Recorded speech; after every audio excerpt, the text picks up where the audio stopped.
Hello दोस्तों, नवल पाठशाला में आपका फिर से स्वागत है। मैं आज आपको सघन पाठ योजना जो हमारा बीएड सेकेंड ईयर का विषय रहेगा भूगोल, जिसमें हम प्रकरण लेंगे वर्षा, उसके बारे में मैं आज आपको डिफाइन करूंगा। इसमें आपको वही एंट्री फिलअप करनी है जो पहले करते हुए आए हैं। सर्वप्रथम आपको सघन पाठ योजना जो आपकी जो एंट्री है उसका नामांकन लिखना है, फिर आपको विद्यालय का नाम लिखना है, फिर आपको कक्षा लगानी है जो आप उस समय जो स्कूल में जो कौन सी कक्षा आप पढ़ाते हैं उसके बारे में आपको लिखना है। विषय आपको लगानी है, प्रकरण आपको लिखना है वर्षा, दिनांक आपको लगानी है। आप वही दिनांक लगाएंगे जिस दिन आप ये प्रकरण अपनी इंटर्नशिप के दौरान अपनी क्लासों में करवाते हैं। फिर आप लिखेंगे कालांश और समय अवधि हमारी रहेगी 30 से 35 मिनट। तो ये सब आप अपनी एंट्री फिलअप करने के बाद आप लोग शिक्षण उद्देश्य लिखेंगे। शिक्षण उद्देश्य में आपको सर्वप्रथम एक टेबल ड्रॉ करनी है। टेबल ड्रॉ करने के बाद आप एक तरफ शिक्षण उद्देश्य लिखेंगे और दूसरी तरफ अपेक्षित व्यवहारगत परिवर्तन लिखेंगे। शिक्षण उद्देश्य में आप सर्वप्रथम शिक्षण उद्देश्य पहला लिखेंगे ज्ञानात्मक। इसमें आप लोग लिखेंगे अपेक्षित व्यवहारगत परिवर्तन में छात्र वर्षा के बारे में जान सकेंगे। दूसरा हम शिक्षण उद्देश्य लिखेंगे बोधात्मक। इसमें आप लोग लिखेंगे छात्र वर्षा के बारे में जानकारी प्राप्त कर व्याख्या कर सकेंगे। तीसरा आपका शिक्षण उद्देश्य होगा प्रयोगात्मक उद्देश्य। इसमें आप लोग लिखेंगे अपेक्षित व्यवहारगत परिवर्तन में छात्र वर्षा को अपनी अभ्यास पुस्तिका पर चिन्हित कर सकेंगे, यानी वर्षा नामक प्रकरण को अपनी अभ्यास पुस्तिका पर चिन्हित कर सकेंगे। तो आप लोग देख सकते हैं कि मैंने अपनी सघन पाठ योजना वाली डायरी में किस प्रकार से इन शिक्षण उद्देश्यों को लिखते हुए डिफाइन किया है। आप लोग इसी प्रकार से इन शिक्षण उद्देश्यों को लिखते हुए अपनी सघन पाठ योजना वाली डायरी को कंप्लीट करेंगे। फिर हम आगे की ओर चलेंगे। आगे हम देखेंगे पूर्व ज्ञान। पूर्व ज्ञान में आपको लिखना है छात्र जल के बारे में सामान्य जानकारी रखते हैं। तो ये आपका पूर्व ज्ञान हो जाएगा। पूर्व ज्ञान समाप्त हो जाने के बाद हम प्रस्तावना प्रश्न देखेंगे। प्रस्तावना प्रश्न देखने से पूर्व आपको सर्वप्रथम एक टेबल ड्रॉ करनी है। टेबल ड्रॉ करने के बाद आपको एक तरफ प्रश्न लिखने हैं और दूसरी तरफ आपको लिखना है संभावित उत्तर। इसमें आप लोग प्रस्तावना प्रश्न लिखेंगे। पहला हमारा प्रस्तावना प्रश्न होगा गांव के लोगों का मुख्य व्यवसाय क्या है, इसके बारे में आपको आंसर लिखना है कृषि। दूसरा हमारा प्रस्तावना प्रश्न है कृषि के लिए किन चीज़ों की आवश्यकता है, इसके बारे में आप लोग आंसर लिखेंगे जल, भूमि, खाद इत्यादि। तो ये हमारा दूसरा प्रश्न ये पर ही समाप्त होता है। तीसरा हम प्रस्तावना प्रश्न देखेंगे जल के स्रोत क्या है, इसके बारे में आपको बताना है। संभावित उत्तर में हम लिखेंगे वर्षा, नदी, तालाब इत्यादि। चौथा हमारा प्रस्तावना प्रश्न होगा वर्षा किसे कहते हैं। इसमें आप लोग संभावित उत्तर लिखेंगे समस्यात्मक प्रश्न। समस्यात्मक प्रश्न लिखने के बाद ये हमारे प्रस्तावना प्रश्न समाप्त होते हैं। फिर हम इससे रिलेटेड उद्देश्य कथन देखेंगे। उद्देश्य कथन में आपको लिखना है आज हम वर्षा के विषय में विस्तृत अध्ययन करेंगे। तो ये आपका उद्देश्य कथन हो जाएगा इस प्रकरण से रिलेटेड। और उद्देश्य कथन समाप्त हो जाने के बाद हम आगे की ओर चलेंगे। आगे हम देखेंगे आगे आपको प्रस्तुतिकरण लिखना है। प्रस्तुतिकरण लिखने से पूर्व आपको सर्वप्रथम एक टेबल ड्रॉ करनी है। टेबल ड्रॉ करने के बाद आपको उसमें कुछ महत्वपूर्ण पॉइंट लिखने हैं जो इस प्रकार से अपनी सघन पाठ योजना वाली डायरी में लिखे हुए होते हैं। उसी प्रकार से आपको इन महत्वपूर्ण पॉइंटों को लिखना है और उसके नीचे व्याख्या रूप से विस्तार से समझाना है। तो इसमें हम सर्वप्रथम शिक्षण बिंदु लिखेंगे, फिर हम छात्राध्यापक छात्राध्यापिका क्रियाएँ लिखेंगे, फिर हम छात्र क्रियाएँ बताएंगे, फिर अंत में हम श्यामपट सार बताएंगे। इसी से हमारा प्रस्तुतिकरण डिफाइन होगा। तो इसमें हम पहला शिक्षण बिंदु लिखेंगे वर्षा की प्रक्रिया, यानी वर्षा की प्रक्रिया किस प्रकार से होती है उसके बारे में हम छात्राध्यापक क्रियाएँ में देखेंगे। तो इसमें आप छात्राध्यापक क्रिया में लिखेंगे वर्षा वह प्रक्रिया है जिसके द्वारा वायुमंडल में संघनित जल वाष्प जल की बूंदों तथा हिमकणों के रूप में धरातल पर गिरती है। फिर हम आगे की ओर देखेंगे बादल के लाखों कण मिलकर वर्षा की एक बूंद बनाते हैं। बूंद बनने पर इसका भार इतना अधिक हो जाता है कि यह वायुमंडल से जल के कण बूंदों में जल पृथ्वी पर गिरते हैं तो उसे वर्षा कहते हैं। यानी वर्षा की परिभाषा के बारे में बताया गया है। वर्षा की एक बूंद का व्यास 6 मिमी होता है और जब वर्षा की तीव्रता कम हो जाती है तो उसे फुहारा कहते हैं। तो इसमें आपको वर्षा के बारे में बताया गया है पूर्ण रूप से, यानी वर्षा की प्रक्रिया किस प्रकार से की जाती है उसके बारे में छात्र दीपक क्रिया में बताया गया है। फिर हम छात्र क्रिया में लिखेंगे, छात्र ध्यानपूर्वक सुनेंगे एवं समझेंगे। फिर आपको नीचे श्यामपट सार देना है। श्यामपट सार आपको एक ब्लैक चार्ट पेपर पे देना है। जिस प्रकार से मैंने अपनी सघन पाठ योजना वाली डायरी में ब्लैक चार्ट पेपर पर श्यामपट सार को दिया है, आप लोग इसी प्रकार से श्यामपट सार को लिखेंगे। तो इसमें आप लोग श्यामपट सार में लिखेंगे हेडिंग लगाते हुए वर्षा की, वर्षा वह होती है जो बूंदों के रूप में धरती पर गिरती हैं। तो इसमें आपको एक छोटी सी वर्षा की परिभाषा के बारे में बताया गया है श्यामपट सार पर, यानी श्यामपट सार में आपको वर्षा की परिभाषा के बारे में बताया गया है। तो आप लोग देख सकते हैं कि मैंने अपनी सघन पाठ योजना वाली डायरी में इस प्रस्तुतिकरण को किस प्रकार से बताया है, किस प्रकार से डिफाइन किया है। आप लोग इसी प्रकार से इस प्रस्तुतिकरण को बता सकते हैं और श्यामपट सार पर लिखते हुए बहुत % देते हुए इसे पूर्ण रूप से समाप्त कर सकते हैं। तो ये आपका प्रस्तुतिकरण पूर्ण रूप से समाप्त होता है। प्रस्तुतिकरण समाप्त हो जाने के बाद हम पुनरावर्ती प्रश्न देखेंगे इस प्रकरण से रिलेटेड। तो इसमें आप लोग सर्वप्रथम पहला पुनरावर्ती प्रश्न लिखेंगे। पहला हमारा पुनरावर्ती प्रश्न होगा, वर्षा किसे कहते हैं। इसमें आप लोग आंसर बताएंगे। फिर आपको दूसरा प्रश्न लिखना है पुनरावर्ती, वर्षा के एक बूंद का व्यास कितना होता है, इसके बारे में आपको आंसर बताना है। फिर हम तीसरा पुनरावर्ती प्रश्न देखेंगे, एक बूंद कितने कणों से मिलकर बनी है। ये हम पुनरावर्ती प्रश्न टोटल 3 लिखेंगे। यानी इसमें जो हमारी सघन पाठ योजना वाली जो हमारा प्रकरण है वर्षा का, उसमें मैंने पुनरावर्ती प्रश्न 3 दे रखे हैं। आप लोग अपने हिसाब से 2 या 3 या 4 पुनरावर्ती कितने भी प्रश्न लिख सकते हैं। तो ये आपके पुनरावर्ती प्रश्न पूर्ण रूप से कंप्लीट होते हैं। फिर हम इससे रिलेटेड आगे मूल्यांकन प्रश्न देखेंगे। मूल्यांकन प्रश्न में आपको पहला प्रश्न लिखना है, वर्षा किसे कहते हैं। तो ये आपका मूल्यांकन प्रश्न हो जाएगा। मूल्यांकन प्रश्न समाप्त हो जाने के बाद हम अंत में गृह कार्य देंगे बच्चों को। यानी ये हमारी सघन पाठ योजना वाली डायरी का अंत का जो प्रकरण है, यानी अंत का जो पॉइंट है वो हमारा रहता है गृह कार्य, जिसमें हम बच्चों को गृह कार्य देते हैं और वो घर पर करते हैं और उस गृह कार्य को पूर्ण रूप से समझते हैं। तो इसमें हम गृह कार्य देखेंगे, वर्षा की प्रक्रिया को विस्तार पूर्वक समझाइए।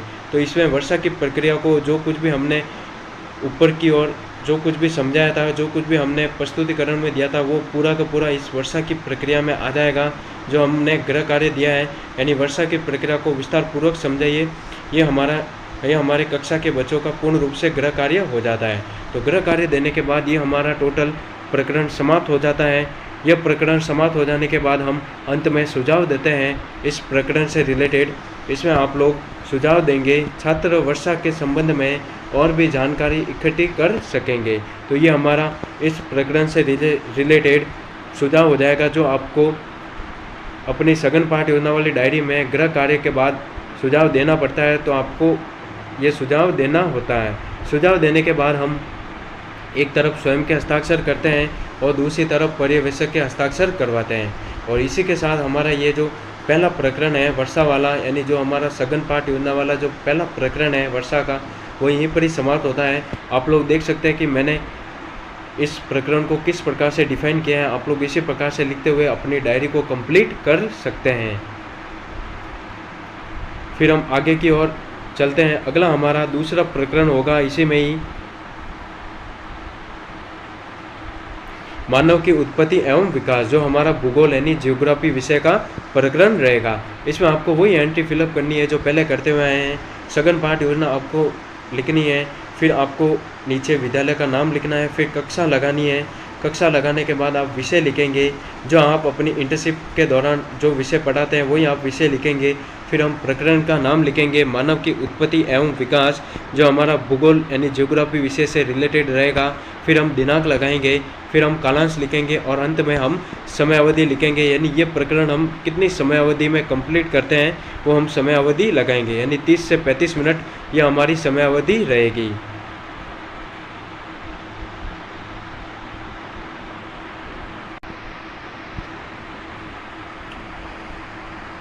यह हमारी एंट्री फिलअप हो जाने के बाद हम शिक्षण उद्देश्य लिखेंगे।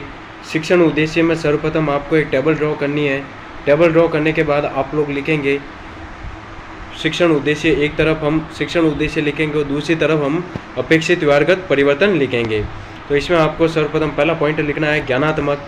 इसमें आप लोग लिखेंगे पहला पॉइंट बनाते हुए छात्र मानव की उत्पत्ति एवं विकास के बारे में प्रत्यास्मरण कर सकेंगे। दूसरा हमारा शिक्षण उद्देश्य होगा अवबोध। इसमें आप लोग पॉइंट बनाते हुए लिखेंगे छात्र मानव उत्पत्ति में दिए गए बिंदुओं की अधिक विस्तार से व्याख्या कर सकेंगे। तीसरा हमारा पॉइंट होगा ज्ञानोपयोग। इसमें आप लोग लिखेंगे छात्र मानव उत्पत्ति के विभिन्न तत्वों का संग्रह कर सकेंगे।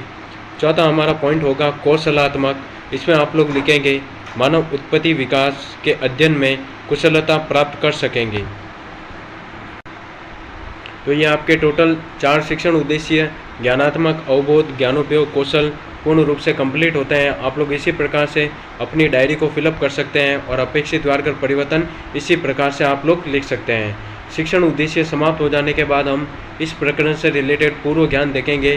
पूर्व ज्ञान में आपको लिखना है छात्रों को पर्यावरणीय प्रदेशों का पूर्व ज्ञान है। तो ये हमारा पूर्व ज्ञान हो जाएगा। पूर्व ज्ञान समाप्त हो जाने के बाद हम प्रस्तावना प्रश्न देखेंगे। प्रस्तावना प्रश्न में आपको सर्वप्रथम वही एंट्री फिलअप करनी है जो पहले करते हुए आए हैं। सर्वप्रथम आपको एक तरफ प्रश्न लिखने हैं और दूसरी तरफ संभावित उत्तर देने हैं। संभावित उत्तर में आप लोग लिखेंगे, यानी सर्वप्रथम हमारा पहला प्रस्तावना प्रश्न होगा संस्कृति क्या है, इसके बारे में आपको बताना है। तो इसमें हम संभावित उत्तर में लिखेंगे जीवन जीने की शैली है। दूसरा हमारा प्रस्तावना प्रश्न होगा संस्कृति की पहचान किस प्रकार से कर सकते हैं। तो इसमें आप आंसर लिखेंगे विचारों, रीति रिवाजों और भाषा द्वारा। तीसरा हमारा प्रश्न होगा प्रस्तावना विचारों को व्यक्त किस प्रकार किया जाता है। तो इसमें आप लोग आंसर लिखेंगे अनेक भाषा द्वारा। चौथा पॉइंट हम लिखेंगे इतनी विविधताओं तक पहुंचने के लिए मानव विकास के किस दौर से गुजर रहा है, इसके बारे में आपको आंसर बताना है। तो इसमें हम आंसर लिखेंगे समस्यात्मक प्रश्न। तो ये हमारे टोटल 4 प्रस्तावना प्रश्न हो जाते हैं। अंत वाला जो हमारा प्रश्न होगा वो हमेशा समस्यात्मक प्रश्न होता है। समस्यात्मक प्रश्न देने के बाद हम इससे रिलेटेड उद्देश्य कथन देखेंगे। उद्देश्य कथन में आप लोग लिखेंगे आज हम मानव उत्पत्ति एवं मानव विकास पर विस्तार से अध्ययन करेंगे। तो ये हमारा उद्देश्य कथन हो जाएगा। उद्देश्य कथन समाप्त हो जाने के बाद हम प्रस्तुतिकरण देखेंगे। प्रस्तुतिकरण में आपको पॉइंट बनाते हुए लिखना है। सर्वप्रथम आप शिक्षण बिंदु लिखेंगे, फिर छात्र छात्र अध्यापक क्रिया लिखेंगे, फिर छात्र क्रिया लिखेंगे, फिर श्यामपट सार लिखेंगे। तो ये सब एंट्री फिलअप हो जाने के बाद आप पहला शिक्षण बिंदु लिखेंगे। इसमें पर्यावरण में मानव की उत्पत्ति, यानी पर्यावरण में मानव की क्या क्या उत्पत्तियाँ रही हैं उसके बारे में आप लोग बताएंगे। तो इसमें आप छात्र अध्यापक क्रिया में लिखेंगे सर्वप्रथम लगभग 1,30,000 वर्ष पहले की बात है। आधुनिक मानव की उत्पत्ति पूर्वी अफ्रीका में हुई। जब वह अपने मूल आवास से पानी और भोजन की तलाश में बाहर निकला तो छोटे छोटे समूहों में बंट गया। कालांतर में ये समूह विभिन्न दिशाओं में वितरित होते हुए जहां उन्हें भिन्न पर्यावरण देखने को मिला। इसमें आप पॉइंट बनाते हुए लिखेंगे, यानी ये आपकी छात्र दीपक क्रियाएँ समाप्त हो जाती हैं। यानी छात्र दीपक कथन में आप लोग लिखेंगे, फिर हम छात्र क्रियाएँ देखेंगे आगे। छात्र ध्यानपूर्वक सुनेंगे और समझेंगे। यानी छात्र छात्र दीपक क्रिया में आप लोग लिखेंगे लगभग यहाँ से लगाकर ये आपका टोटल पूर्ण रूप से भिन्न पर्यावरण देखने को मिला। यह आपका टोटल छात्र दीपक क्रिया हो जाएगी। फिर हम छात्र क्रिया में लिखेंगे छात्र ध्यानपूर्वक सुनेंगे। फिर हम इससे रिलेटेड श्यामपट सार देखेंगे। श्यामपट सार आपको ब्लैक चार्ट पेपर पर देना है, जिसमें आप लोग लिखेंगे मानव की उत्पत्ति। ये हमारा पॉइंट हो जाएगा। इससे रिलेटेड हम श्यामपट सार में लिखेंगे लगभग 1,30,000 वर्ष पूर्व पहले आधुनिक मानव की उत्पत्ति पूर्वी अफ्रीका में हुई थी। तो ये हमारी एक छोटी सी लाइन हो जाएगी जो हमें श्यामपट सार में देना है। यानी श्यामपट सार में आप मानव की उत्पत्ति किस प्रकार से हुई है, कहाँ पर हुई है, उसके बारे में श्यामपट सार में आपको बता रखा है। तो आप लोग देख सकते हैं कि मैंने अपनी डायरी में इस श्यामपट सार को किस प्रकार से डिफाइन किया है और पर्यावरण में मानव की उत्पत्ति वाले पहला जो शिक्षण बिंदु है उसको किस प्रकार से डिफाइन किया है। आप लोग इसी प्रकार से डिफाइन करते हुए लिख सकते हैं और अपनी डायरी में पढ़ सकते हैं। फिर हम इससे रिलेटेड बोध प्रश्न देखेंगे। यानी सर्वप्रथम आपको शिक्षण बिंदु देना है, फिर छात्र छात्र दीपक क्रियाएँ देनी है। छात्र क्रियाएँ देने के बाद आप बोध प्रश्न देंगे। बोध प्रश्न में आपको लिखना है, पहला हमारा बोध प्रश्न होगा मानव की उत्पत्ति कब हुई। इसमें आप लोग आंसर लिखेंगे 1,30,000 वर्ष पूर्व। दूसरा हम प्रश्न लिखेंगे, मनुष्य अपने अस्तित्व के शुरुआती दौर में क्या करता था, तो इसके बारे में आपको आंसर लिखना है शिकार। तो ये आपके टोटल 2 बोध प्रश्न जो मैंने अपनी डायरी में लिखे हैं इस भूगोल विषय से रिलेटेड, आप लोग इसी प्रकार से लिखते हुए अपनी डायरी को कंप्लीट कर सकते हैं। तो आप लोग देख सकते हैं कि शिक्षण बिंदु से लेकर बोध प्रश्न तक ये टोटल आपका पूर्ण रूप से प्रस्तुतिकरण होता है। आप लोग इसी प्रकार से अपनी डायरी में प्रस्तुतिकरण को लिख सकते हैं और उसे अपनी डायरी को फिलअप कर सकते हैं। फिर हम आपका ये टोटल प्रस्तुतिकरण समाप्त हो जाने के बाद हम पुनरावर्ती प्रश्न देखेंगे। पुनरावर्ती प्रश्न में आप लोग लिखेंगे, पहला हमारा पुनरावर्ती प्रश्न होगा, आधुनिक मानव की उत्पत्ति का स्थान पाया जाता है। यह आपका एक ऑब्जेक्टिव टाइप क्वेश्चन है जिसमें आपको विकल्प दे रखे हैं। पहला हमारा विकल्प है मध्य एशिया, ब में आपको देना उत्तरी अमेरिका, तीसरा हमारा विकल्प है पूर्वी अफ्रीका, द हमारा विकल्प है ऑस्ट्रेलिया। आगे आपको कोष्टक में आंसर लिखना है। यह हमारा पुनरावर्ती प्रश्न हो जाएगा, यानी पुनरावर्ती प्रश्न हमारा यहीं पर ही समाप्त होता है। फिर हम इससे रिलेटेड मूल्यांकन प्रश्न देखेंगे। मूल्यांकन प्रश्न में आपको लिखना है, मानव की उत्पत्ति कितने वर्ष पहले हुई थी, इसके बारे में आपको बताना है। फिर हम मूल्यांकन प्रश्न समाप्त हो जाने के बाद बच्चों को गृह कार्य देंगे। गृह कार्य में आपको लिखना है, पहला हमारा गृह कार्य होगा मानव उत्पत्ति के बारे में समझाइए। तो आपको मानव उत्पत्ति के बारे में पूर्ण रूप से समझाना है। तो आप लोग देख सकते हैं कि ये जो हमारा प्रकरण है मानव उत्पत्ति वाला वो पूर्ण रूप से कंप्लीट होता है, यानी गृह कार्य तक हमारा पूर्ण रूप से कंप्लीट होता है। फिर हम इससे रिलेटेड यानी इस प्रकरण से रिलेटेड मानव उत्पत्ति से रिलेटेड हम सुझाव देंगे। इसमें आप लोग लिखेंगे, छात्र मानव की उत्पत्ति के बारे में और जानकारी इकट्ठा करें। तो ये आपका पूर्ण रूप से सुझाव हो जाएगा इस प्रकरण से रिलेटेड। आप लोग इसी प्रकार से सुझाव देते हुए अपनी डायरी को कंप्लीट करेंगे। फिर अंत में आपको एक तरफ स्वयं के हस्ताक्षर करने हैं और दूसरी तरफ पर्यवेक्षक के हस्ताक्षर करवाने हैं, जिससे आपका ये प्रकरण और आपकी ये जो सघन पाठ योजना वाली डायरी का जो प्रकरण है पूर्ण रूप से कंप्लीट हो जाता है। तो ये आपका प्रकरण मानव की उत्पत्ति पूर्ण रूप से कंप्लीट होता है। आपको ये वीडियो कैसी लगी बताना, लाइक करना, कमेंट करना, शेयर करना और इसी प्रकार की और वीडियो पाने के लिए आप चैनल को सब्सक्राइब कीजिए। चैनल का नाम है नवल पाठशाला और ये जो मानव की उत्पत्ति और वर्षा वाला जो प्रकरण है वो आपको मेरे टेलीग्राम चैनल पर प्रोवाइड हो जाएगा। टेलीग्राम चैनल का लिंक मैंने अपने चैनल पर डाल दिया है, आप लोग देख सकते हैं। और आप लोग देख सकते हैं कि मैंने अपनी डायरी को किस प्रकार से विस्तार से समझाया है, किस प्रकार से श्यामपट सार पर लिखते हुए बताया है। आप लोग इसी प्रकार से श्यामपट सार को लिखते हुए एक एक पॉइंट को बनाते हुए, एक एक पॉइंट को लिखते हुए, शिक्षण उद्देश्यों को लिखते हुए अपनी डायरी को फिलअप करेंगे और एंट्री पूर्ण रूप से फिलअप करते हुए आगे आप स्वयं शिक्षण बिंदु और छात्र दीपक क्रियाओं को लिखते हुए अपनी डायरी को पूर्ण रूप से कंप्लीट कर सकते हैं। तो ये हमारे टोटल 2 प्रकरण हैं जो यहीं पर ही समाप्त होते हैं। आपको कैसी लगी बताना, लाइक करना, कमेंट करना और शेयर करना और इसी प्रकार के और वीडियो पाने के लिए आप चैनल को सब्सक्राइब कीजिए, लाइक कीजिए और यह आपको PDF मेरे टेलीग्राम चैनल पर प्रोवाइड हो जाएगी। आप लोग मेरे टेलीग्राम चैनल से जुड़ सकते हैं और इस PDF को देख सकते हैं और पूर्ण रूप से अपनी डायरी को कंप्लीट कर सकते हैं। Thank you.